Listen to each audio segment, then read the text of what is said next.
మొదటిగా ఈ ప్రత్యేక సమయాన్ని నాకు ఇచ్చినటువంటి మా సోదరులు జీవన్ గారికి ప్రత్యేకంగా వందనాలు తెలియజేస్తున్నాను. అదేవిధంగా ఆరాధనకి ఇచ్చేసినటువంటి మీ అందరికీ కూడా ప్రభునామములో శుభాలు వందనాలు తెలియజేస్తున్నాను. ప్రియులారా, తండ్రి కుమారుల బంధం నిజమా అబద్ధమా? ఈరోజు సోషల్ మీడియాలో విపరీతంగా ట్రోల్ అవుతున్నటువంటి అంశం ఇది. యేసుక్రీస్తు స్థానాన్ని మనం తగ్గించామని, యేసుక్రీస్తు దైవత్వాన్ని మనం అవమానం పరుస్తున్నాము అని విపరీతంగా ట్రోల్ అవుతున్నటువంటి విషయం ఇది. ముఖ్యంగా బైబిల్ ఓపెన్ యూనివర్సెస్ ఇండియా ఇంటర్నేషనల్పై శత్రువులు ఈ మాటలతో విరుచుకుపడుతున్నారు అనేది మనం చూస్తున్నాం. నిజంగా మనం చెప్పింది అబద్ధమా నిజమా? తండ్రి గారు ప్రకటించిన భావజాలం అవాస్తవమైనదా? అసలు తండ్రి అనే పదం దేనిని బట్టి యెహోవా దేవుడికి కలిగినది? కనటాన్ని బట్టా? లేదు అంటే ఇంకేమైనా కారణం ఉందా? అసలు శరీర సంబంధమైన తల్లిదండ్రులు ఏ విధంగా అయితే తండ్రి తల్లి అని పిలువబడతారో అలాంటి రిలేషన్ కనటం ద్వారా దేవుడికి మనకి ఏమైనా ఉందా? అసలు లేదా? ఆయన మనల్ని కనలేదా? కేవలం ఆయన సృష్టి మాత్రమేనా మనమంతా? ఇవన్నీ ఆలోచించవలసిన అవసరం ఏర్పడింది. ఇప్పుడు చాలామందికి కొన్ని విషయాలు అర్థం కాక అపార్థం చేసుకుంటున్నారు. ఎలా అంటే, అసలు దేవుడు మనల్ని కనలేదండి, సృష్టించాడు, అసలు కనటం అన్న మాటే తప్పు అని అంటున్నారు. దేవుడి కనటం అనగానే మరొక అమాయకుడు ప్రశ్నించాడు, దేవుడు కన్నాడా? మరి తల్లిది అని అడిగాడు ఒకడు. అంటే శరీర సంబంధంగా అమ్మా నాన్న ఏ విధంగా అయితే కంటారో అలా దేవుడికి కూడా తల్లి ఉండాలి కదా, తల్లి లేకుండా కనటం ఏంటి అని అమాయకంగా ప్రశ్నించారు. ఇవన్నీ వింటున్నప్పుడు మన వాళ్ళు కూడా చాలామంది కన్ఫ్యూజ్ అయిపోయి ఏది నిజమో ఏదో అబద్ధం కూడా అర్థం కాని అయోమయంలో పడిపోయారు. అవునా? రైట్. చూద్దాం ప్రియమైన దేవుని వాళ్ళారా, దేవుడి యొక్క ఆలోచన ఏంటో ఇప్పుడు మీ ముందు నేను పెట్టాలని కోరుతున్నాను. ఒకసారి మనం హెబ్రీ పత్రిక 1వ అధ్యాయాన్ని చదువుకుందాం.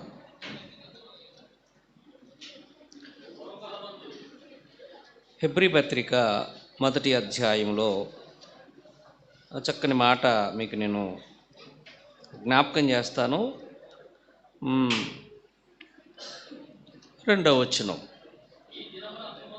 ఈ దినముల అంతమందు కుమారుడి ద్వారా మనతో మాట్లాడెను. ఆయన ఆ కుమారుడికి, ఆ మాట అండర్లైన్ చేసుకుందామా, ఆ కుమారుడికి సమస్తమునకు వారసుడిగా నియమించెను. ఇక్కడ కుమారుడు అన్న మాట ఉంది. కుమారుడు అనే మాట ఉంది అంటే తండ్రి అనే ఒక ఆయన కూడా ఉన్నాడని మనకు అర్థం కావాలి. ఒక తండ్రి ఒక కుమారుణ్ణి సమస్తానికి వారసుడుగా నియమించాడు అని మనం బైబిల్లో చూస్తున్నాం. ఇప్పుడు ఈ తండ్రి కుమారుల ఈ బంధం ఏదైతే ఉందో ఇది దేనిని బట్టి కలిగింది అనేది మనం కాసేపు ఆలోచించాలి. దేనిని బట్టి కలిగింది? కనటాన్ని బట్టా? పునరుద్ధానమును బట్టా? విశ్వసించటాన్ని బట్టా? ఈ రోజున యేసుక్రీస్తు కుమారుడని పిలువబడటానికి కారణం, ఇదిగో ఆయన పునరుద్ధానుడైనందునే కుమారుడు తప్ప, పునరుద్ధాన కుమారుడు తప్ప ఒక తల్లి బిడ్డను కన్న బంధంతో పోల్చకూడదు అంటున్నారు. ఆ తండ్రి అయిన దేవుడు కుమారుడైన యేసుక్రీస్తుని సమస్తానికి వారసుడిగా నియమించానని పౌలు గారు అంటున్నాడు కదా. ఏ ఉద్దేశంతో అంటున్నాడు అనేది మనం కొంచెం ఆలోచించి అర్థం చేసుకునే ప్రయత్నం చేయాలి ప్రియులారా. ఇంకా మనం ఆలోచించగలిగితే కొలస్సీ పత్రిక, మళ్ళీ ఇక్కడికి వద్దాం అవసరమైతే, 1వ అధ్యాయంలో, కొలస్సీలకు రాసిన పత్రిక 1వ అధ్యాయము చూడండి, 15వ వచనం. ఆయన అదృశ్య దేవుని స్వరూపి. కాసేపు అక్కడ ఆగండి. ఆయన అన్న స్థానంలో యేసుక్రీస్తున్నాడు. అదృశ్య దేవుడు అన్న స్థానంలో ఎవరున్నారు? తండ్రి అయిన దేవుడు ఉన్నాడు. ఆయన అదృశ్య దేవుని స్వరూపి. స్వరూపి అంటే, స్వరూపం అంటే తండ్రిది ఏ స్వరూపం? యోహాన్ గారు చెప్పినట్టుగా, యోహాన్ రాసిన మొదటి పత్రిక 4వ అధ్యాయం 8-10 వచనాల్లో చెప్పినట్టుగా, దేవుడు ప్రేమ స్వరూపి. అంటే దేవుడు అనగానే ప్రేమ, ప్రేమాస్వరూపం, దయాస్వరూపం, కరుణాస్వరూపం, క్షమాస్వరూపం. దేవుడి యొక్క స్వరూపం ఎవరికి ఉంది? ఇప్పుడు కుమారుడికి ఉంది. జాగ్రత్తగా వినాలి. ఆయన అదృశ్య దేవుని యొక్క స్వరూపి అయి ఉండి అని అన్నాడు. ఇప్పుడు తండ్రి అయిన దేవుడు, కుమారుడు ఒకే స్వరూపంలో ఉన్నారన్నది నిజం. ఇది నిజమా అబద్ధమా? నిజం. యెహోవా దేవుడు, యేసుక్రీస్తు దేవుడు ఒకే స్వరూపంలో ఉన్నారన్నది నిజం. ఓకే, దీంట్లో డౌట్ ఏం లేదు కదా. ఇద్దరిది ఒకటే స్వరూపం.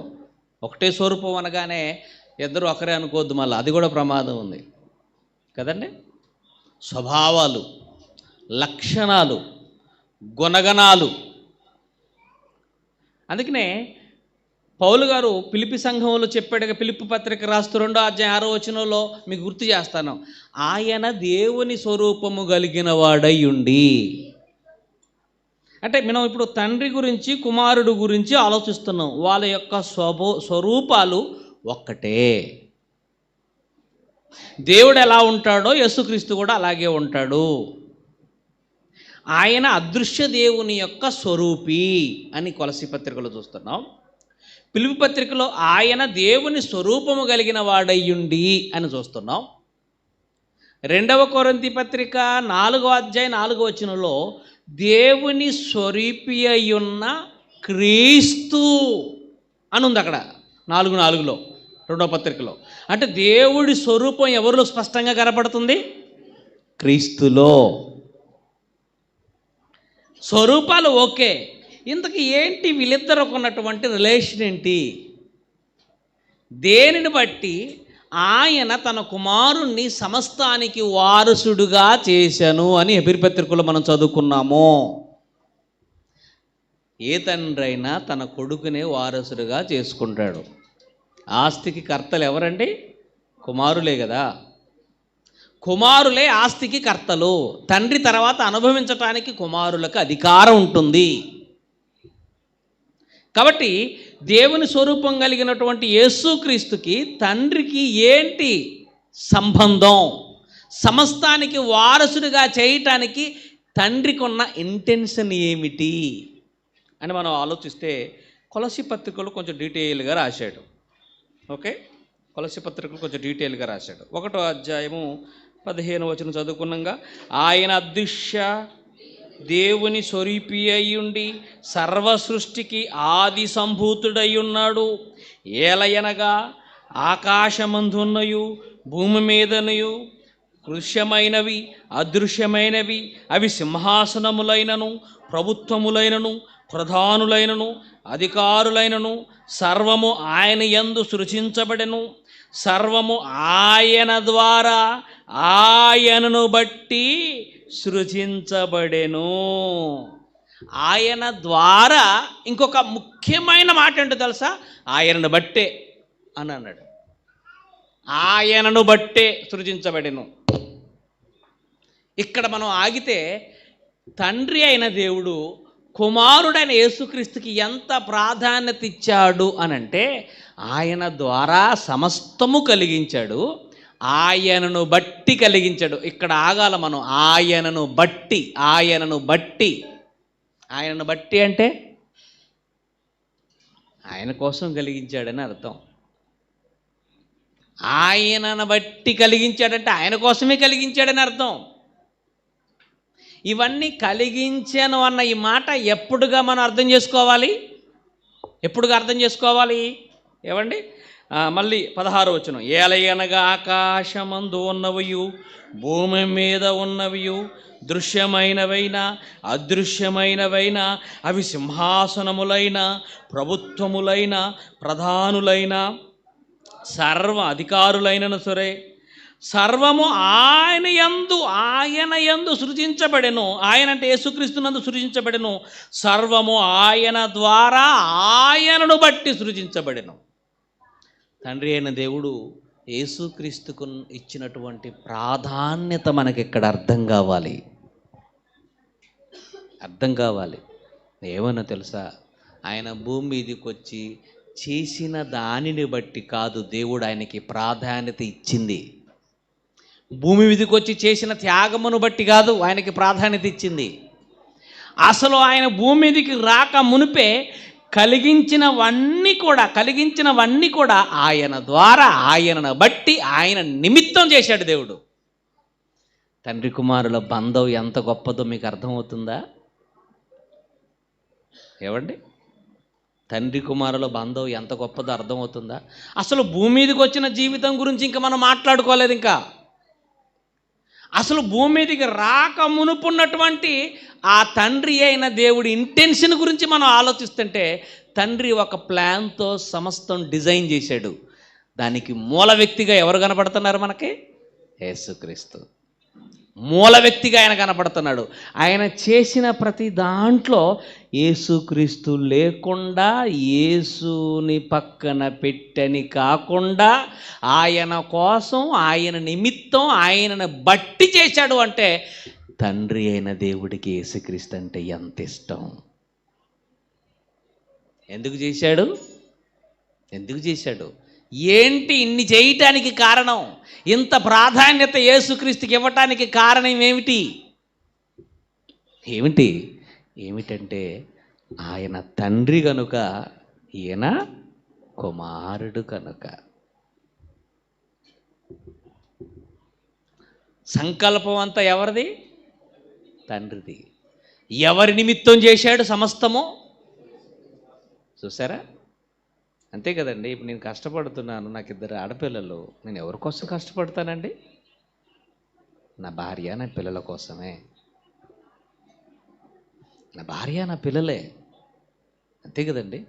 జీవన్ గారు ఉన్నారు, తన 2 పిల్లల కోసం కష్టపడతాడు. శరీర సంబంధంగా, ఆత్మ సంబంధంగా మీకోసం కష్టపడతాడు. సంఘం, నాకు ఎంత మంచి సంఘం ఉంది, వాళ్ళని పరలోకం నడిపించాలని. ఏ తండ్రి అయినా ఏది చేసినా తన పిల్లల కోసమే. యేసుక్రీస్తుకు అసలు భూమి మీదకి రాకమునిపే తండ్రి అయిన దేవుడు ఇంత ప్రాధాన్యత ఎందుకు ఇస్తున్నాడు? చాలామంది ఏమన్నారంటే, యేసుక్రీస్తు ఆయన కూడా ఉన్నవాడు అంటే ఏ రెఫరెన్స్ చూపిస్తున్నారు తెలుసా అండి? కొంతమంది ఇదే కొలసీ పత్రికలో చూపిస్తున్నారు. 17వ వచనం. ఆయన అన్నిటికంటే ముందుగా ఉన్నవాడు. ఆయన ఉన్నవాడనుందా? అన్నిటికంటే ముందు ఉన్నవాడనుందా? ఆయన అన్నిటికంటే ముందున్నవాడనుందా? ఉన్నవాడను యెహోవా మోషేతో చెప్తాడు, నేను ఉన్నవాడను అనే ముందు తోక తగిలించాల్సింది. నేను అన్నిటికంటే ముందు ఉన్నవాడని తగిలించుంటే క్రియేషన్ కంటే ముందు అనుకోవచ్చు మనం. అలా లేదు కదా. అక్కడ చెప్పిన ఆ మాట, మోషేతో చెప్పిన మాటని యేసుక్రీస్తు కూడా అప్లై చేస్తే సూట్ అవ్వట్లే. ఆయన అన్నిటికంటే ముందున్నవాడు అంటే అన్నిటికంటే ఈ పైన చెప్పాడు చూసారా? పైన ఏం చెప్పాడు? 16వ వచనంలో ఆకాశమందున్నవియు భూమి మీద ఉన్నవియు దృశ్యమైనవియు అదృశ్యమైనవియు అవి సింహాసనములైన అవి ప్రభుత్వములైన ప్రధానులైన అధికారులైన సర్వము ఆయన యందు సృజించబడెను అని అంటూ, సృజించబడినంటే ఆయన పైన చెప్పిన వాటిన్నిటికంటే ముందున్నవాడు. అది అది అది అర్థం చేసుకోవాలి. పైన ఏం చెప్పాడు? వాటన్నిటికంటే ముందున్నవాడు. అంతే తప్ప యేసుక్రీస్తు కూడా ఉన్నవాడేనండి, తండ్రి అయిన దేవుడు ఉన్నవాడేనండి, ఇద్దరు పరలోకంలో ఉన్నవాళ్ళేనండి అంటున్నారు. అలాగా. ఇప్పుడు మీకు ఒక ప్రశ్న వేస్తాను నేను. ఒకవేళ మీరు అలా అంటే, అలా అనేవారికి నేను ప్రశ్న వేస్తా. ఆయన ఉన్నవాడే, ఈయన ఉన్నవాడే. ఆయన ఎంత క్యాపబిలిటీ ఉందో ఆయనకంతే, ఈయనకంతే అనుకుందాం. మరి భూమి మీదకి యేసుక్రీస్తు ఎందుకు రావాలా? ఆయనకెందుకు వచ్చి ఆయనకెందుకు లోబడాలా తండ్రి అయిన దేవుడికి? చెప్పండి. భూమి మీదకి రావాలన్న ఆలోచన ఎవరిది అసలు? యేసుక్రీస్తు భూమి మీదకి రావాలన్న ఆలోచన ఎవరిది? తండ్రిది. అది ఎక్కడుంది బైబిల్లో? చూడండి. యెషయా గ్రంథం 53వ అధ్యాయము. యెషయా గ్రంథం 53వ అధ్యాయం చూడండి ఏమంటున్నాడో. యెషయా గ్రంథం 53వ అధ్యాయంలో 10వ వచనం, అతనిని నలుగగొట్టుటకు యెహోవాకిష్టమాయెను. అంటే భూమి మీదకి వచ్చి శిలువ మరణం పొంది అక్కడ శిలువ వేదనలన్నీ అనుభవించాలని డిజైన్ చేసింది ఎవరు? తండ్రి. ఇప్పుడు ఒకవేళ యేసుక్రీస్తు పరలోకంలో తండ్రి అయిన దేవుడు ఇద్దరు సమానులే అని తీసుకొని, యేసు మరి నువ్వు భూమి మీదకి వెళ్ళాలా, భూమి మీద నా పిల్లలు ఉన్నారు, వాళ్ళ కోసం నీ ప్రాణాలు పెట్టాలంటే నేను ఎందుకు పెడతాను? నువ్వే ఇల్లు అనడా? మేమిద్దరం ఇద్దరం పక్కపక్కనే కూర్చున్నాం కదా, నీకెంత స్థానం ఉందో నాకంతే స్థానం ఉంది. నువ్వెవరవో నేను కూడా అంతే. నువ్వు ఉన్నవాడివే, నేను కూడా ఉన్నవాడినే. కాబట్టి నువ్వు వెళ్ళు, నేను ఎందుకు వెళ్ళాలా అని అందా? చెప్పండి. ఆయన ఈయనకెందుకు లోబడాలి అసలు? ఇద్దరు ఉన్నవాళ్ళు అయితే ఏమండి? ఒక ఇద్దరు ఎమ్మెల్యేలు ఉన్నారనుకోండి, ఎమ్మెల్యేలు ఇద్దరు ఒకే వేదిక మీద కూర్చున్నారనుకోండి, ఇంకొక ఎమ్మెల్యే వచ్చి వెనకడ అన్న బాగున్నావా అంటాడు తప్ప వచ్చి ఈయన కాళ్ళకు మొక్కి ఈయన దండెత్తాడండి? ఎత్తడా? వేస్తున్నాడు అంటే అర్థం ఏంటి? ఇతను పెద్దవాడు, ఇతడు అతడి కంటే చిన్నవాడు. ఈ తేడా కూడా తెలీదా? చెప్పండి. అతనిని నలగొట్టుటకు ఎవరికి ఇష్టమైందట? అంటే యేసుక్రీస్తు భూమి మీదకి రావాలన్న ఆలోచన ఎవరిదది? ఇప్పుడు ఆ తండ్రి అయిన దేవుడు కుమారుడికి చెప్తున్నాడు, నాన్న నీ తమ్ముళ్ళు ఉన్నారు కదరా భూమి మీద, మరి వాళ్ళందరూ చెడిపోయారు కదా, తెలుసుగా. ఆదాము ద్వారా పాపం వచ్చింది, ఆ పాపం ద్వారా మరణం వచ్చింది. ఆ మరణ వేదల నుంచి నా పిల్లలందరినీ విడిపించాలి నాన్న, నువ్వు విడిపించాలి. నువ్వు భూమి మీదకి వెళ్ళాలి, వెళ్ళి ఆ మరణపు ముళ్ళును విరవాలి. ఆ విరిసే సమయంలో నువ్వు నలగొట్టబడాలి అని తండ్రి కుమారుడికి ఉపదేశించాడా? ఉపదేశించాడు. అందుకే ఆయన దేవుని స్వరూపం కలిగిన వాడయ్యుండి, ఆయన దేవుని స్వరూపం ఏమంటే చదవండి ఒకసారి ఆ మాట. ఫిలిప్పీ పత్రిక 2వ అధ్యాయం 6వ వచనంలో, ఆయన దేవుని స్వరూపం కలిగిన వాడయ్యుండి దేవునితో ఉండుట విడిచిపెట్టకూడని భాగ్యమని ఎంచుకొనలేదు కానీ, ఆయన అప్పుడు దిగిపోదాం అనుకుంటున్నాడు. ఓహో, నా తండ్రి ఎంత సంకల్పం చేశాడు నన్ను బట్టే కదా, సో ఇప్పుడు నేను కీరోలు పోషించాలి, నా తండ్రి చెప్పింది నేను చెయ్యాలి అని భూమి మీదికి అన్నిటినీ విడిచిపెట్టి వచ్చిన వ్యక్తి ఎవరండి? యేసుక్రీస్తు. ఆ తండ్రి అయిన దేవుడు ఈయన ఇద్దరు సమానులైన బైబిల్లో ఉందంటే ఏ రకమైన సమానులు అనుకుంటున్నారు? ఆయన ఉన్నవాడే, ఈయన కూడా ఉన్నవాడే. ఆయన ఉన్నవాడే, ఈయన కూడా ఉన్నవాడే. సమానులు అంటే అర్థం ఏంటి? ఆయన దేవుని స్వరూపంలో కలిగి ఉన్నాడు అంటే ఈయన సమానం. దేంట్లో సమానం? స్వరూపంలో సమానం. ఇందుకు దేవుడి స్వరూపం ఏంటని మనం చదువుకున్నాం. దేవుడు ప్రేమాస్వరూపి అయి ఉన్నాడు. ఓకే, అంటే దేవుని స్వరూపి అయి ఉన్న యేసుక్రీస్తు విడిచిపెట్టకూడని భాగ్యమని ఎంచుకొనలేదు, కానీ తన స్వరూపాన్ని విడుచుకున్నాడు, తనకున్న సింహాసనాన్ని విడుచుకున్నాడు, తనకున్న అధికారాన్ని విడుచుకున్నాడు, ఆయనకున్న సమస్తాన్ని విడిచిపెట్టి ఆ తండ్రితో సమానంగా ఉండటం విడిచిపెట్టకూడని భాగ్యమని ఎంచుకోక భూమి మీదకి వచ్చాడు ఆ తండ్రి మాట విని. యేసుక్రీస్తుని ఎవరు పంపించారు భూమి మీదకి? తండ్రి పంపించాడు. తండ్రి పంపించాడంటే ఆ తండ్రి పెద్దవాడైనా చిన్నవాడైనా? ఏమండి, పెద్దవాడైనా చిన్నవాడైనా? మీకు అర్థం కావడానికి, సమానం అన్న మాటకు అర్థం కావడానికి చెప్తా. జీవన్ గారు ఉన్నారు, ఆయనకి 2 పిల్లలు, అబ్బాయి అమ్మాయి. ఆయన ఇంట్లో కారు ఉంది. ఓకే, ఆయన ఇంట్లో కొన్ని వస్తువులు ఉన్నాయి. ఆయన ఏం చేసినా పిల్లలకి సమానమైన హక్కు ఉంటుందా ఉండదా? అందులో కారులో ఊరెళ్తున్నారు, డాడీ అని చెప్పేసి కొడుకు అడగాల తనతో పాటు ఆయన తీసుకుని వెళ్ళిపోతాడు. ఈ కారు ఎవరిదిరా అంటే ఎవరైనా వచ్చి ఎవరైనా తండ్రి లేనప్పుడు మాట్లాడతా మాది అంటాడు కొడుకు. ఎంత ధైర్యం! మాది అంటాడు. అంటే దేనిని బట్టి సమానత్వం వచ్చింది?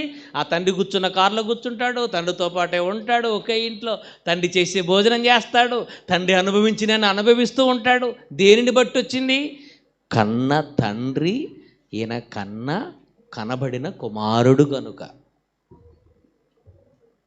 ఈ చిన్న విషయం కూడా అర్థం కాక, ఏమండి, యేసుక్రీస్తు దేవుని కుమారుడని భూమి మీదనే చెప్పబడింది తప్ప ఆయన కూడా ఆయనతో సమానమైన వాడు అంటున్నారండి. ఒకవేళ దేవుడితో సమానుడు అని మనం అనుకుంటే ఏ విషయంలో సమానత్వం కలిగి ఉందో కూడా అర్థం చేసుకోవాలి. అంతేకాదు, దేవుడు చేసిన ప్రతి ఆలోచన వెనకాల మూల వ్యక్తిగా యేసుక్రీస్తు కనపడుతున్నాడు కదా. అసలు ఆయన లేకోకుండా ఏ ఆలోచన దేవుడు చేయలేదు, ఆయన లేకుండా ఏ పని దేవుడు చేయలేదు, ఆయన లేకుండా ఏ కార్యమును ఆయన ముగించలేదు. ఆయన ఉన్నాడు, అన్నిటిలో ముందున్నవాడు ఆయన అన్నిటికంటే ముందుగా ఉన్నవాడు ఆయన. కలిగి ఉన్నది ఏది ఆయన లేకుండగా కలగలేదు. ఇక కొంతమంది ఏమంటున్నారంటే యేసుక్రీస్తు సృజించబడ్డాడు, కనబడ్డాడు అంటానికి తప్పు.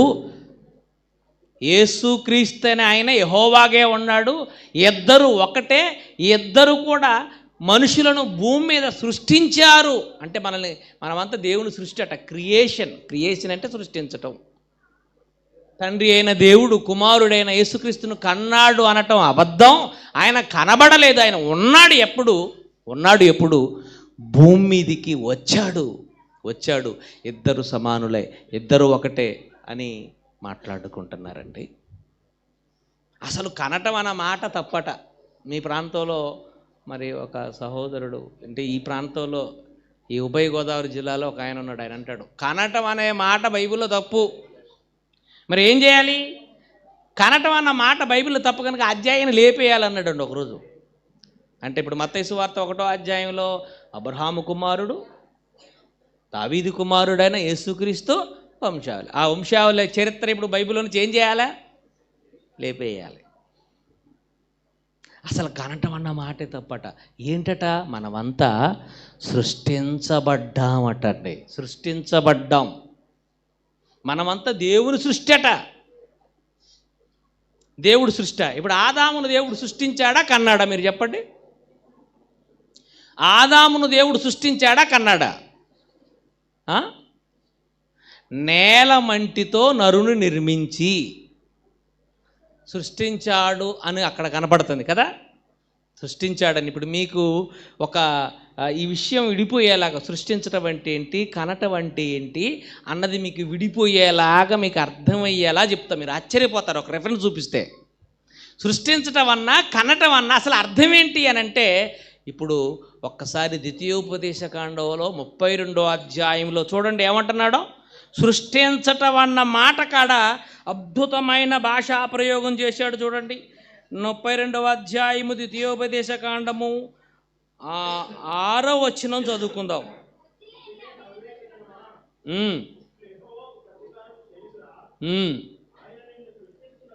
ఆయన నిన్ను సృష్టించినప్పుడు సృష్టికర్త అవుతాడు, కానీ తండ్రి ఎలా అవుతాడండి? అంటే సృష్టించటం అన్నా కనటం అన్నా రెండు ఒకటే. ఒకచోట సృష్టించి అని రాశాడు, ఒకచోట కని అని రాశాడు. అంటే కనటం అన్నా సృష్టించటం అన్నా ఏంటన్నమాట అర్థం ఒక్కటే. ఇప్పుడు సృష్టించినప్పుడు సృష్టికర్త అవుతాడా, తండ్రి అవుతాడా? మరి ఆ మాట అనాలిగా, నేను మిమ్మల్ని సృష్టించిన సృష్టికర్తనో కాదా అనాలి. కానీ ఏమన్నాడు ఆయన? మిమ్మల్ని సృష్టించిన తండ్రిని కాదా? తర్వాత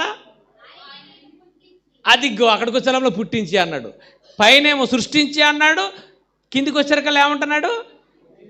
కానీ పుట్టించి అంటున్నాడు. పుట్టించటానికి, కనటానికి, సృష్టించటానికి ఏంటి తేడా? పదాలే వేరండి, భావం మాత్రం ఒక్కటే. నేల మట్టితో నరును సృష్టించాడు, నరుని నిర్మించి అని ఉంది అక్కడ. ఓకే, మట్టితో బొమ్మను చేశాడు. ఆ బొమ్మలోనికి ఏం చేశాడో తెలుసా అండి? బొమ్మలో అంటే తనలో ఉన్నటువంటి ఆత్మను నాసికారంధ్రాల గుండా ప్రవేశపెట్టాడు. అప్పుడే నరుడు జీవాత్మాయనని ఉంది, అంటే జీవించేవాడిగా మారిపోయింది ఆ బొమ్మ అని రాయబడింది అక్కడ. ఓకే, ఇప్పుడు తనలో ఉన్న ఆత్మను అందులో ప్రవేశపెట్టడం ఏంటనుకుంటున్నారు? ఆత్మను రెండు భాగాలు చేయటం అని అర్థం. కనటం అనగానే వీళ్ళు ఏమనుకుంటున్నారంటే అండి, కనటం అనగానే శరీర సంబంధంగా ఆలోచిస్తున్నారు. శరీర సంబంధమైన ఆలోచన కొంతవరకు రైట్, కానీ ఒక వ్యక్తిలో నుంచి మరొక వ్యక్తి అతని భాగాన్ని పంచుకొని బయటకు వచ్చాడన్నది మూలమైన విషయం. అవునా? ఒక బిడ్డ పుట్టిందండి, ఆ బిడ్డ తండ్రిలో నుంచి ఏం తెచ్చుకొని వస్తుంది? రక్తం, మాంసం, ఆకారం, అంతే కదండి. అన్నిటినీ భాగం పంచుకొని వచ్చేస్తుంది. అలాగే నేలమట్టితో నరుని మించిన తర్వాత నాసికారంధ్రంలో జీవవాయువును ప్రవేశపెట్టడం అంటే తనలో ఉన్న ఆత్మను అందులో వదిలాడు దేవుడు. అప్పుడు ఆదాముగా సపరేట్ అయ్యింది. దీన్ని ఏమనొచ్చో తెలుసా? సృష్టించటం అని కూడా అనొచ్చు. సృష్టించటం అన్నదాన్నే కనటం అని కూడా అనవచ్చు. అంటే కనటం అన్నా సృష్టించటం అన్నా ఒక్కటే. సరే అండి, చాలామందికి తెలియదు. నా యూట్యూబ్ ఛానల్లో ఉందండి. ఒకప్పుడు అసలు బైబిల్లో కనటం అన్న మాటే తప్పు, కనటం కాదు, దేవుడు మనల్ని సృష్టించాడు అని ఒక ఆయన అంటే నేను దాని మీద మాట్లాడి పెట్టాను. దేవుడు మనల్ని కన్నాడా, సృష్టించాడా? ఒరే ఎర్రబాగులోడా, కనటం అన్నా సృష్టించటం అన్నా ఒక్కటేరా తెంగరోడా అని మాట్లాడి పెట్టా. ఇప్పుడు కాదు, 4 ఏళ్ల క్రితమే. కనటం అన్నా సృష్టించటం అన్నా ఒకటేరా. కనటానికి దేవుడికి సహాయం మరొకరు అవసరం లేదురా. ఆత్మ అన్ని భాగాలుగా చేస్తున్నాడు, భాగంగా విభజిస్తున్నాడు దేవుడు. దానినే కనటం అని, సృష్టించటం అని వివిధ పేర్లతో దేవుడు పలికాడు అని చెప్పాడు. కాబట్టి దేవుని ఆత్మ బొమ్మలోనికి వచ్చింది, ఆత్మ 2 భాగాలయ్యింది. అది కనటం. లోకసువార్త 3వ అధ్యాయంలో ఆదాము ఎవరు కుమారుడని రాయబడింది చూడండి ఒకసారి. మరి సృష్టించాడు అన్నాడు కదా, సృష్టించాను అని రాశాడు కదా. ఆదాము దేవుని సృష్టేనా? నేల మట్టితో నరును నిర్మించి అనంటే ఆదామును దేవుడు సృష్టించాడు అనటంలో నిజం ఉందా? నిజం ఉంది. మరి కన్నాడు అంటాడేంటి? ఆదాము దేవుని కుమారుడు. ఎలా? సృష్టించటాన్ని బట్టా, కనటాన్ని బట్టా? కనటమన్నా సృష్టించటమన్నా ఒక్కటే కనుక ఆదాము దేవుని యొక్క కుమారుడు, దేవుని కుమారుడు. మరి యేసుక్రీస్తు కూడా దేవుని కుమారుడే, దేవుని కుమారుడే. ఎందుకు ఆయనకి అంత ప్రాధాన్యత ఇస్తున్నాడు అంటే ఆయన కుమారుడు కనుక. ఏమంటే మీరు ఎక్కడ యేసుక్రీస్తు తండ్రి అయిన దేవుడి మీద ఎప్పుడైనా పెత్తనం చేసినట్లు కానివ్వండి, ఆయన మాటకు లోబడినట్టుగా కానివ్వండి, ఎక్కడైనా బైబిల్లో ఎవరైనా చూపించగలరా? యేసు అనే క్యారెక్టర్ ఎక్కడ కూడా తండ్రికి ఒబే అయినట్టు కనపడుతుంది తప్ప ఎక్కడ కూడా ఆయనని వ్యతిరేకించినట్లు కానివ్వండి, ఆయనని ఆయన దగ్గర లోబడనట్లు కానివ్వండి ఎక్కడ బైబిల్లో కనపడదు. ఎక్కడ ఆయన మాట్లాడినా తండ్రి తండ్రి తండ్రి. ఇప్పుడు మీకు కొన్ని మాటలు యేసుక్రీస్తు స్వయాన మాట్లాడిన మాటలు మీకు నేను చూపిస్తాను. ఒకసారి చూద్దామా? చూడండి ఒకసారి. మత్తయి సువార్త 18వ అధ్యాయము 19వ వచనంలో చివరి లైన్ చూడండి. మత్తయి సువార్త 18వ అధ్యాయం 19. నా తండ్రి నా తండ్రి నా తండ్రి నా తండ్రి. ఈ మాట మనం చూపించామనుకో ఏమంటారో తెలుసా? యేసుక్రీస్తు స్వయాన తండ్రిని నా తండ్రి అంటున్నాడు కదా అంటే ఏమంటారంటే అన్నారు. ఎలా అన్నారో తెలుసా? యేసుక్రీస్తు ఎలా అన్నాడో తెలుసా? ఇంకొకరు చదవండి. యోహాను సువార్త 1వ అధ్యాయం 12వ వచనంలో మాట ఉంటుంది. ఆ మాట ఇది ఇక్కడే ఉంచండి, ఆ మాటలోకి వెళ్ళండి ఒకరు. యోహాను సువార్త 1వ అధ్యాయం 12వ వచనం. తన్ను ఎందరు అంగీకరింతురో వారందరికీ అనగా తన నామమందు విశ్వసించిన వారికి దేవుడి పిల్లలగుటకు ఆయన అధికారం అనుగ్రహించిన. అంటే మనం ఎలా అంటే విశ్వసించటం ద్వారా దేవుని పిల్లలమవుతున్నాము అంతే తప్ప ఒరిజినల్గా దేవుడు మనల్ని ఏమీ కనలేదు. మరి ఏం చేశాడయ్యా కనలేదు అంటే సృష్టించాడు. దేవుడి క్రియేషన్ మనమంతా, దేవుడు మనం సృష్టించాడే తప్ప కనలేదు. మరి ఎర్రుబాగులోడా సృష్టించటం అన్నా కనటం అన్నా ఒకటేరా తెంగరనాయాలా అని మనం చెప్తున్నాం. మరి అంతకంటే ఏం చెప్పాలి? ఏ భాష ఉపయోగించాలా? సృష్టించాడని ఒప్పుకుంటున్నాడు, కానీ సృష్టించడం అన్నా కనటం అన్నా ఒకటే అంటే ఒప్పుకోవట్లేదు. సృష్టిస్తే సృష్టికర్త అవుతాడు, కానీ తండ్రి ఎలా అవుతాడండి? మరి చెప్పండి. సృష్టిస్తే సృష్టికర్త అవుతాడు, తండ్రి ఎలా అవుతాడు? ఇందాక ద్వితీయోపదేశకాండంలో చదివిక 32:6లో ఏం చదువుకున్నారు? అక్కడ ఏం చదువుకున్నారు? మిమ్మల్ని ఆయన సృష్టించలేదా? మిమ్మల్ని సృష్టించిన, మళ్ళీ చదవను తల్లి ఆ మాట. ఆయన నిన్ను సృష్టించిన తండ్రి కాదా? సృష్టించిన తండ్రి ఎలా అవుతాడు? సృష్టికర్త అవుతాడు. యెషయా గ్రంథంలో ఉంది కదా, నిన్ను గర్భములో సృష్టించి అని ఉంది కదండి, 44 మొదటి వచనంలో కదా. ఒకసారి ఆ మాట కూడా చదవండి. యెషయా గ్రంథము. నిన్ను సృష్టించి, ఓకే, దేవుడు సృష్టికర్త, సృష్టించాడు. నిర్మించి నీకు సహాయము చేయువాడైనా యెహోవా. అంటే ఇక్కడ దేవుడు మనకి సృష్టికర్తగానే కనబడుతున్నాడు. కానీ బైబిల్ లోతులోనికి వెళితే నిన్ను సృష్టించిన వాడు నీకు తండ్రి కాదా అంటే సృష్టించటం అన్నా కనటం అన్నా ఒకటే నాయనా అని BYUI చెప్తుంది. కాబట్టి దేవుడు మనల్ని సృష్టించాడు. సృష్టించటాన్ని బట్టి తండ్రి మనకి, ఆయన క్రియేటరు, ఆయన తండ్రి మనకి. సృష్టించిన సృష్టికర్తనే తండ్రిగా చెప్పింది బైబిల్. తండ్రి ఎందుకంటే కన్నాడు గనుక, తన భాగాన్ని మనతో పంచాడు గనుక. మనలో ఉన్నది ఎవరాత్మ? దేవుని ఆత్మ, దేవుని ఆత్మ. కాబట్టి ప్రియమైన దేవుని వారలారా, ఇందాక యోహాను సువార్తలో ఏం చదువుకున్నాం? మత్తయి సువార్తలో 18వ అధ్యాయం 19వ వచనంలో ఏం చదువుకున్నాము? నా తండ్రి వలన అంటే ఇగో తండ్రి అంటే ఇగో విశ్వసించటం ద్వారా తండ్రి అంతే తప్ప ఒరిజినల్గా తండ్రి కాదు అంటున్నాను. ఇప్పుడు ఒకవేళ విశ్వసించటం ద్వారా తండ్రి అని అనుకుంటే 3 రకాల పుట్టుకల గురించి చెప్తాడు ఒక ఆయన. 3 రకాల. ఒకటి, విశ్వాసము, బాప్తిసం ద్వారా మనం దేవుళ్ళో పుడుతున్నాము. రెండవది, శరీర సంబంధంగా తల్లిదండ్రులకు మనం పుడుతున్నాము. ఒకటి తల్లిదండ్రుల ద్వారా పుడుతున్నాము, 2 బాప్తిసం ద్వారా పుడుతున్నాము, 3వది పునరుద్ధానము, తిరిగి లేవటం ద్వారా మళ్ళీ పుడుతున్నాము అని మానవుడికి 3 జననాలు ఉన్నాయని చక్కగా వివరిస్తున్నాడు ఒక ఆయన. మానవులకి ఎన్ని జననాలు ఉన్నాయట? ఒకటేమో తల్లి గర్భం ద్వారా పుట్టడం, 2 బాప్తిసం ద్వారా పుట్టడం, 3వది పునరుద్ధానం ద్వారా పుట్టడం.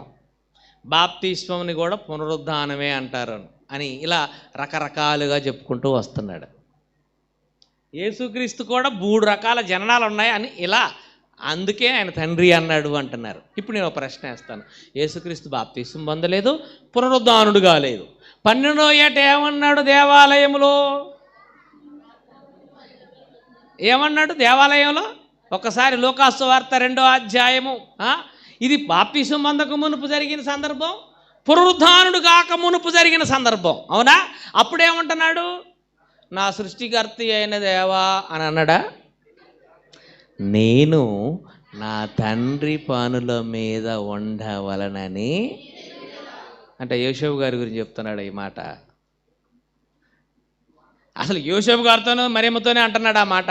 నేను నా తండ్రి పనుల మీద ఉండాలని నేను ఎరుగనగానే అక్కడ యోసేపు గారికి ఫీజులు ఎగిరిపోతాయి. ఇంతకు నేనెవరిని? ఫీజులు ఎగిరిపోయి ఉంటాయి ఆయనకి అప్పటికే. ఇంతకు నేనెవరిని? ఆయన తండ్రిగా ఎంచబడ్డాడుగా మొత్తానికి. నేను నా తండ్రి పనుల మీద ఉండవాలని నేను ఎరుగరా అనంటే ఇక్కడ బాప్తిస్మం పొందలేదు, ఇంకా పునరుద్ధానుడు కూడా కాలేదు. ఒకవేళ పునరుద్ధానమును బట్టే యేసుక్రీస్తు దేవుని కుమారుడు అయితే, రోమపత్రిక 1వ అధ్యాయం 5వ వచనంలో ఉంది కదండి. ఒకసారి ఆ మాట కూడా చదవండి. రోమపత్రిక 1వ అధ్యాయం 5వ వచనంలో ఒకసారి చదవండి. ఎవడి 3, 4, 5 అన్ని కలిసి ఉన్నాయి కదా, చదవండి.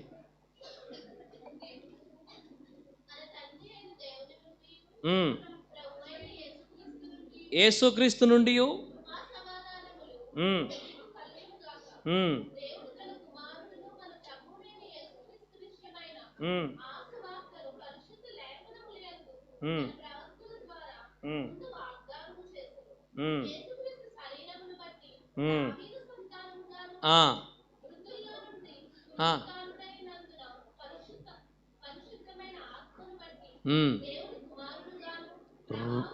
ప్రభావముతో నిరూపించబడి దేవుని కుమారుడని మృతుల్లో నుంచి పునరుద్ధానుడుగా లేవటాన్ని బట్టి నిరూపించబడిందట.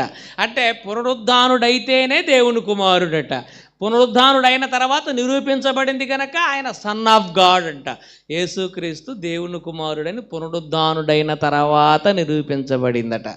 మరి నా తండ్రి అని 12వ ఏట దేనిని బట్టి అన్నాడో వీళ్ళు చెప్పానంటే చూద్దాం.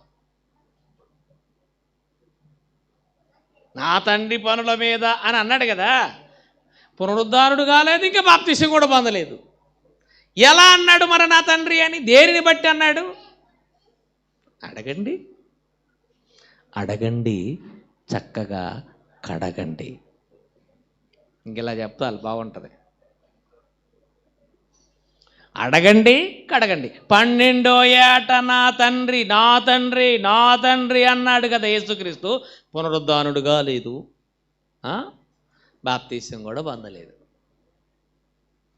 ఆయన అంటాడు, దీనికి రివర్స్లో కౌంటర్ వేస్తున్నాడు. ఎలా అంటే, మరి మీరు మీ తండ్రి యగు అపవాది సంబంధులని బైబిల్లో ఉంది అంటే సైతానుగాడు కూడా మనల్ని అన్నాడా అన్నాడు. చూసారండి, సైతానుగాడు కన్నాడా? తండ్రి అన్నంత మాత్రాన కన్నాడని మీరెందుకు అనుకుంటున్నారు? మరి అలా అనుకుంటే యేసుక్రీస్తే అన్నాడు మీ తండ్రి యొక్క మీరు అపవాది సంబంధాలు అంటే ఆడు కూడా కన్నాడా? ఆడి కూడా ఉన్నారా భూమి మీద పిల్లలు? అంటే సాతానుగాడికి ఏమీ లేదు, అన్నిటినీ ఆక్యుపై చేస్తాడు. అది వాడి క్యారెక్టర్. వాడిది ఏది లేదు, అన్నీ ఆక్యుపై చేస్తాడు. ఎలా అన్నాడు మరి యేసుక్రీస్తు? కనకపోతే తండ్రి అని ఎలా అన్నాడు అంటే, వాడి స్వభావాలు తెచ్చుకున్నారు కనుక, వాడి లక్షణాలు వీరిలో కనపడుతున్నాయి కనుక, ఆది నుండి వాడు నరహంతకుడు కనుక, మనిషి కూడా నరహంతకుడుగా మారిపోయాడు కనుక, నరహంతకుడు అంటే ద్వేషించటమే నరహత్య అని అన్నాడు కనుక, మనుషులు ద్వేషించే వారిగా ఉన్నారు కనుక మీరు మీ తండ్రి అపవాది సంబంధులు అని వాడిని తండ్రితో పోల్చి మాట్లాడాడు. వాస్తవానికి వాడు ఆత్మను పంచలేదు, స్మరణలు సృష్టించలేదు. ఏ రకంగా తండ్రిని అంగీకరిస్తాం చెప్పండి? కేవలం వాడి లక్షణాలు మనిషిలో ఉన్నాయి కనుక అంతే. కాబట్టి నా తండ్రి అని యేసుక్రీస్తు అంటున్నాడు అంటే ఇది ఆలోచించవలసిన అవసరత ఉందా లేదా? తండ్రి అని ఎందుకనాలి యేసుక్రీస్తు?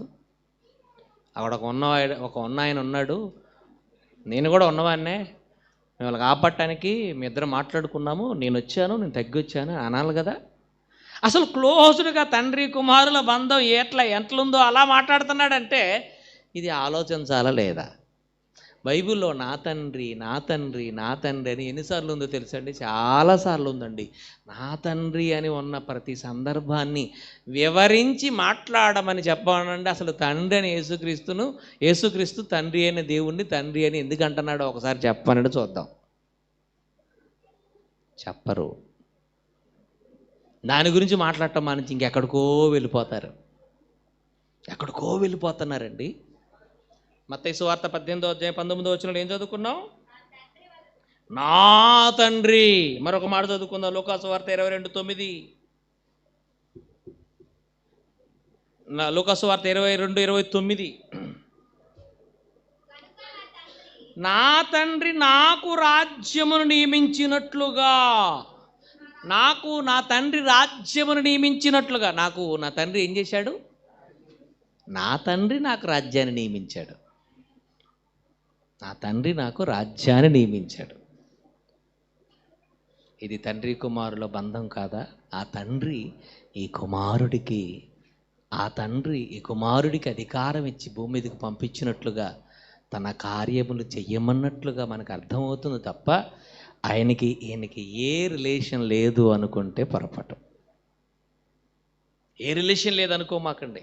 ఉంది, రిలేషన్ ఉంది.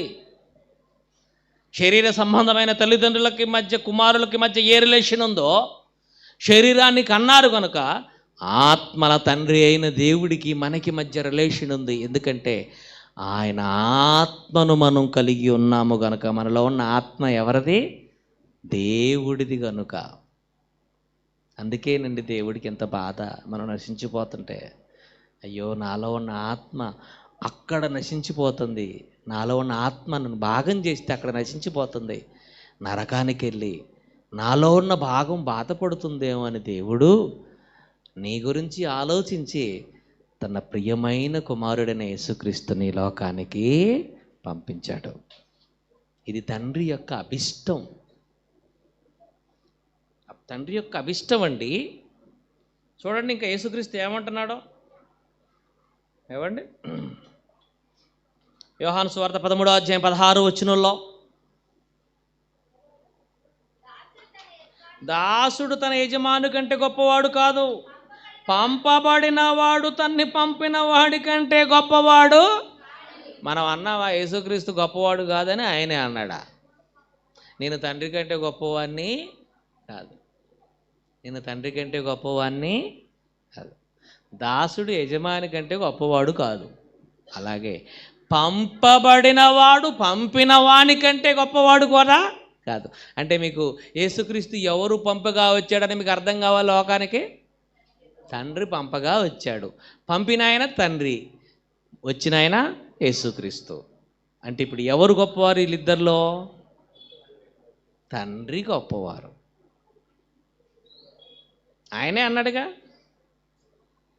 నువ్వెందుకు ఫీల్ అవుతున్నావు? ఏమండి? భార్య భర్తలు ఇద్దరు ఉన్నారు, పెళ్ళయింది, చక్కగా దీవించాము, అమ్మ మంచిగా బతకండ్రా అని దీవించాము. ఇప్పుడు భార్య భర్తలలో ఎవరు ముఖ్యులు? మొదటిగా ముఖ్యమైన వ్యక్తి ఎవరు? భర్తేగా, అంతే కదా. అందుకనే భర్తల్ని ప్రేమించమన్నాడు, భార్యల్ని విధేయులుగా ఉండమన్నాడు. ఈ చిన్న లాజిక్ కూడా తెలియదా నీకు? ఏంది మా ఆవిడ గొప్పది నేను కాదు అని అన్నట్టుంది ఇదంతా. అవునా? పంపిన ఆయన గొప్పవాడు, పంపబడిన వారు కాదు. మీ ఎవరన్నారు? మేము తగ్గించాము యేసుక్రీస్తుని. ఆయనే తగ్గించుకున్న మాటలు మీకు చెప్తున్నాం, మీ ఎక్కడ తగ్గించలేదే. తర్వాత చూడండి ఏమంటున్నాడు. యోహాను సువార్త 16:13. యోహాను సువార్త 16:13.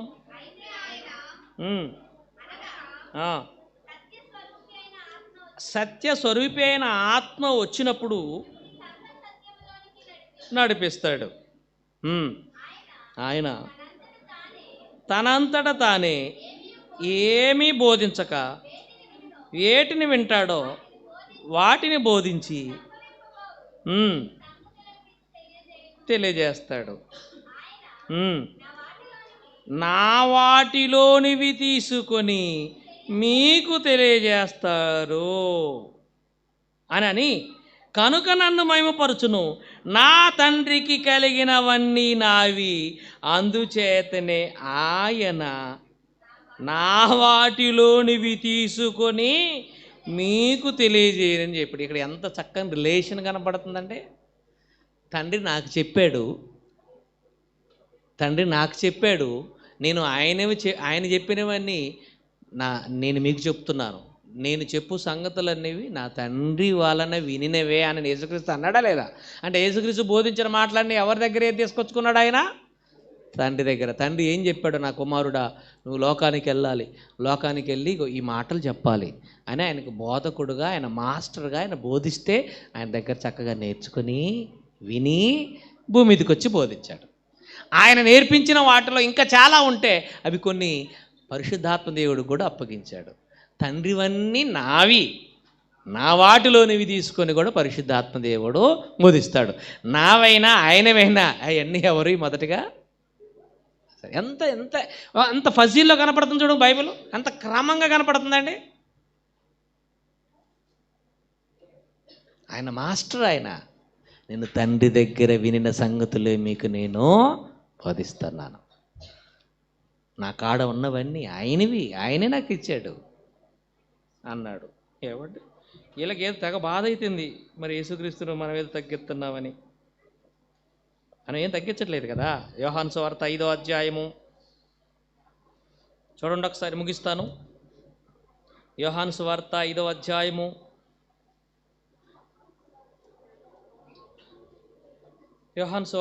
అధ్యాయము మనం చూస్తే 17వ వచనం. అయితే యేసు నా తండ్రి ఇదివరకు పని చేయుచున్నాడు, నేను చేయుచున్నానని ఉత్తరం ఇచ్చెను. ఆయన విశ్రాంతి దినాన్ని మీరటమే కాకుండా దేవుడు తన సొంత తండ్రి అని తన తండ్రితో సమానుడిగా, దేవుడితో సమానుడిగా చేసుకొనెను. నా సొంత తండ్రి. ఏమంటే ఈ మాట కూడా అర్థం. ఇప్పటిదాకా నా తండ్రి అన్నాడు, ఇప్పుడు డైరెక్ట్ అయిపోతున్నాడు నా సొంత తండ్రి అంటే. లేదు యేసుక్రీస్తుకి దేవుడు సొంత తండ్రి కాదు, కిరాయి తండ్రి అని వీళ్ళు అంటున్నారు. అద్దె తెచ్చుకున్న తండ్రిట, కిరాయి తండ్రి, సొంత తండ్రి. అసలు ఆ మాట చూడండి, ఏ తండ్రిని కూడా నా సొంత తండ్రి అని కన్న వ్యక్తిని అనకూడదు, కానీ అనాల్సిన సందర్భం వచ్చింది. మరి ఏం చేద్దాం? మీ నాన్న కాదు, మీ నాన్న కాదు, లేదురా బాబు నా సొంత తండ్రి నన్ను కన్నాడు రా నాయన అని చెప్పుకోవాలి. ఆ పరిస్థితి ఉన్నప్పుడు మరి అట్టొచ్చింది పరిస్థితి, ఏం చేద్దాం? నా తండ్రి అని అంటే ఆ రోజు అదే వివాదం నడిచింది. ఏంది? దేవుడు నీకు తండ్రా?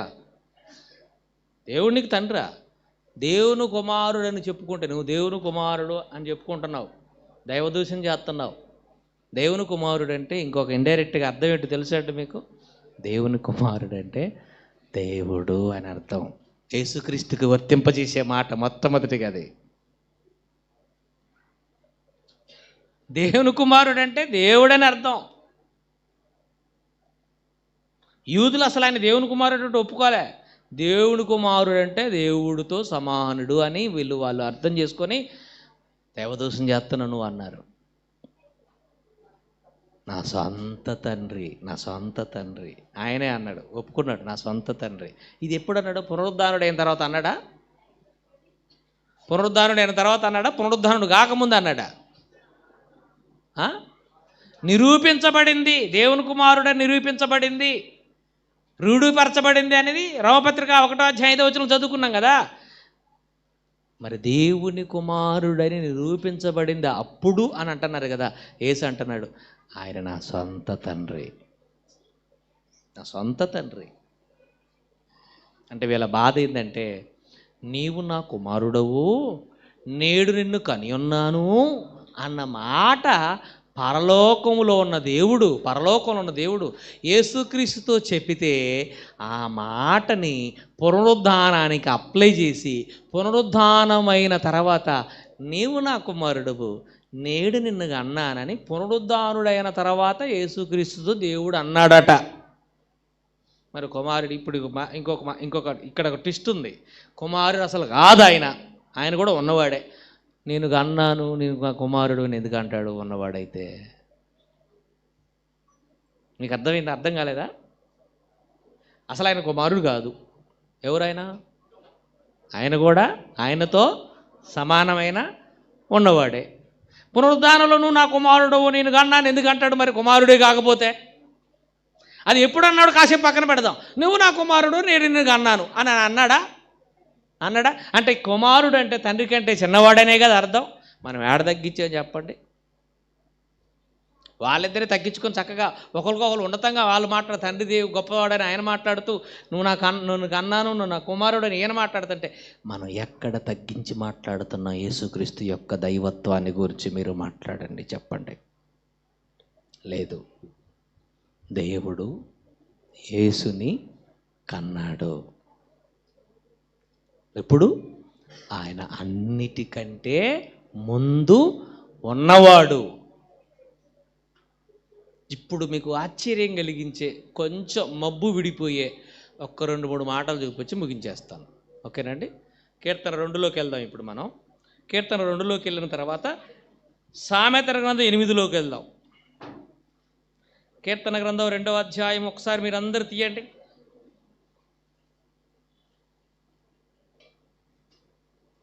కీర్తన 2లో ఉన్నటువంటి మాట 2వ అధ్యాయంలో ఇక్కడే కదండి. ఇక్కడ మాట అపోస్తుల కార్య గ్రంథంలో ఉంది కదా? రైట్. ఆగండి నాయన ఒక్కసారి. 6వ వచనం, నేను నా పరిశుద్ధ పర్వతమైన సియోను మీద నా రాజును ఆసీనుడిగా చేసి ఉన్నాను, నా కట్టడలను వివరించెదను అని యెహోవా నాకిలాగు సెలవిచ్చెను. కట్టడలను వివరించేదను అన్నాడు. ఇక్కడ ఆగండి కాసేపు. యేసుక్రీస్తుకి తండ్రి అయిన దేవుడు కట్టడలు వివరించాడట. ఎప్పుడు వివరించాడు? ఎప్పుడు వివరించారు? ఇప్పుడు వాళ్ళని అడగండి. మీకు ఇందాక ఒకటి చెప్పానుగా, అడగండి కడగండి. తండ్రి అయిన దేవుడు ఆ రాజుకి కట్టడలు ఎప్పుడు వివరించాడు? సమాధిని గెలిచి పునరుద్ధానుడైన తర్వాత వివరించాడా? పరలోకంలో ఆయన పక్కన కూర్చోబెట్టుకుని వివరించాడా? అడగండి. అడగండి. ఓకేనా?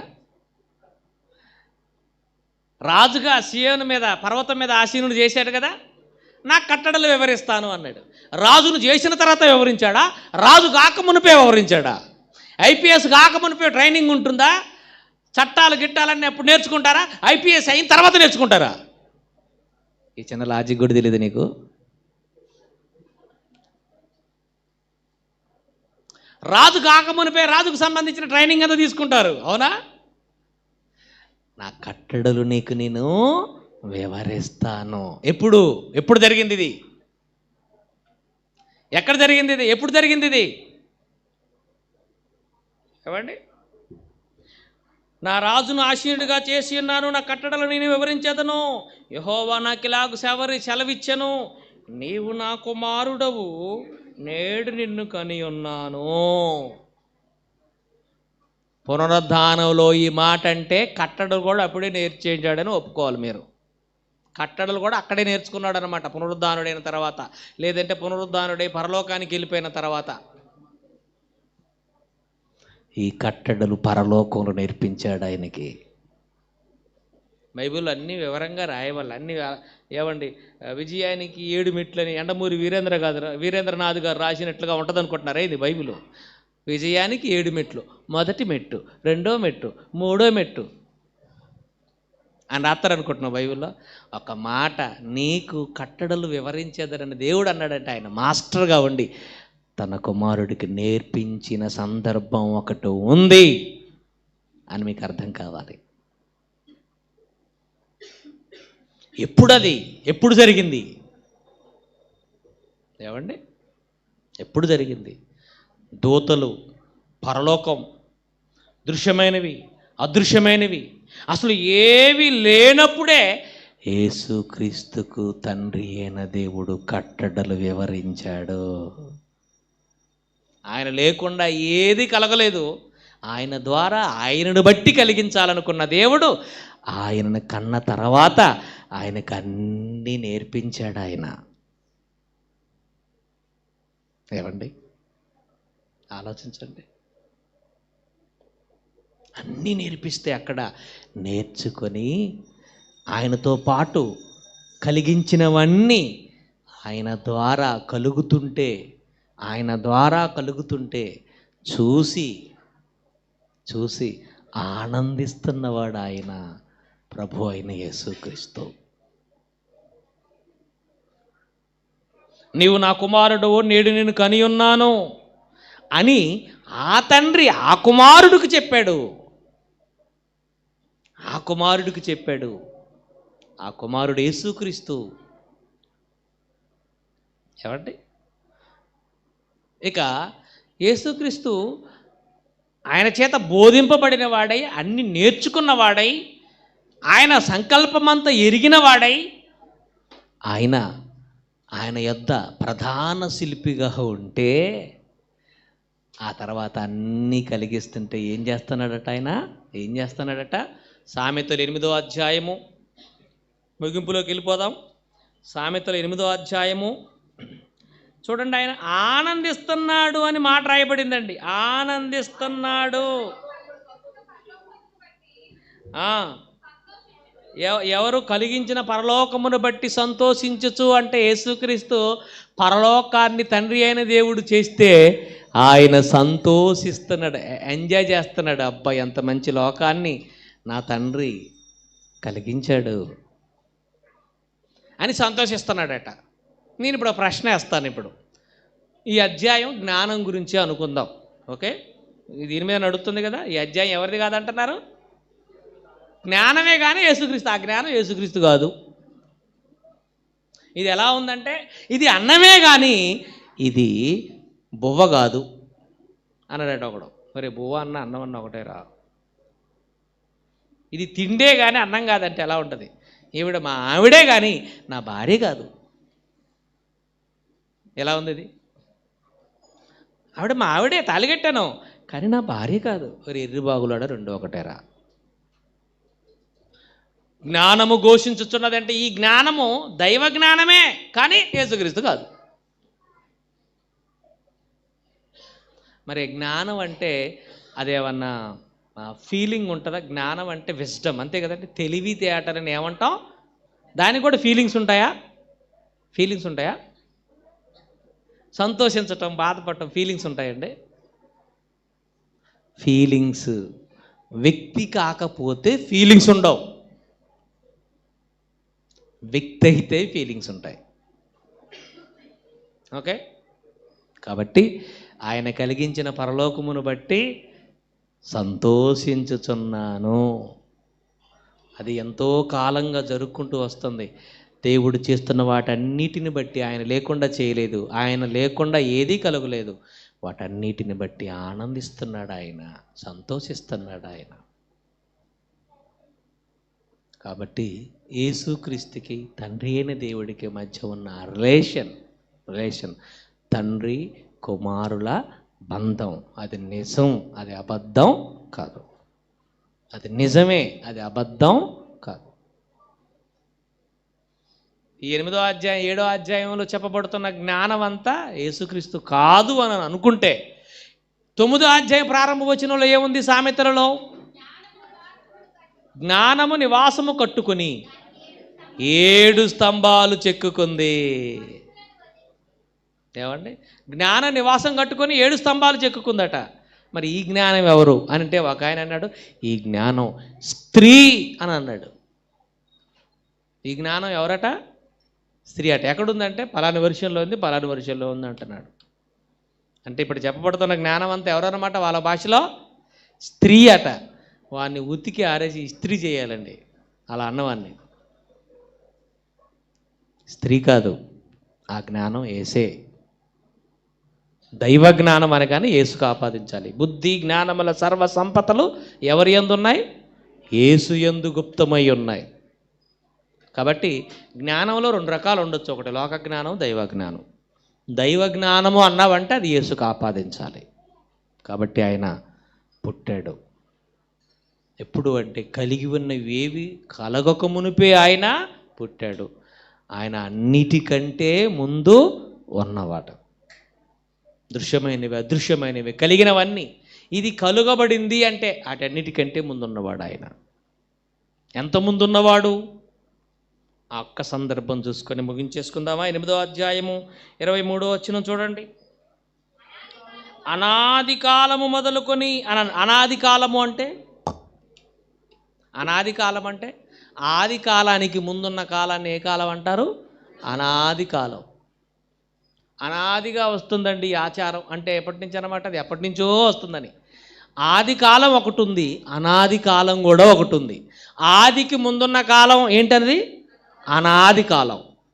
ఆది కాలము అంటే దేవుడు ఆది యందు భూమిని ఆకాశమును సృజించెను. In the beginning God created earth and heaven అని ఉంటుంది. అంటే దేవుడు సృష్టిని చేసినటువంటి కాలము అది ఏ కాలానికి మనం ఆలోచించాలంటే ఆది కాలానికి ఆలోచించాలి. అసలు సృష్టే చేయక మునుపున్న కాలం తండ్రి అయిన దేవుడు, కుమారుడైన దేవుడు ఇద్దరు ఏకముగా ఒకే చోట ఆయన కన్న తర్వాత ఆ తండ్రితో కలిసి ఆయన యుద్ధం ఉండి ప్రధాన శిల్పిగా నేర్చుకుంటున్న కాలం ఏ కాలం అంటే అది అనాది కాలము. అనాది కాలమునకు పూర్వమే నేను నియమించబడి తిని. ఇది ఇందులో ఉన్న అర్థం. కాబట్టి యేసుకి తండ్రికి ఉన్న బంధం తండ్రి కుమారుల బంధం. మనకి దేవుడికున్న బంధం తండ్రి కుమారుల బంధం. ఈ బంధం నిజం, ఇది అబద్ధం కాదు. పరలోకంలోని దేవుడు మన తండ్రి. ఆత్మను భాగముగా చేసి కన్నవాడు ఆయన. కన్నాడు అన్న మాటకి సృష్టించాడని ఒక చోట రాశాడు. మనకి ఆయనకి ఏ రిలేషన్ లేకపోతే దేవుడు మన మీద ఎంత ప్రేమ చూపించడు ప్రియమైన దేవుని వర్లరా అని అర్థం చేసుకొని, తండ్రి కుమారుల బంధం నిజమేనని అర్థం చేసుకొని మీరందరూ మీకు అర్థమైన మాటలు ఎవరికైనా చెప్పేవారిగా, కొంచెం అనుమానితులు ఉన్నారు కదా, చెప్పేవారిగా ఉండాలని మనస్ఫూర్తిగా కోరుకుంటూ నా మాటలు ముగిస్తున్నాను. ప్రేమ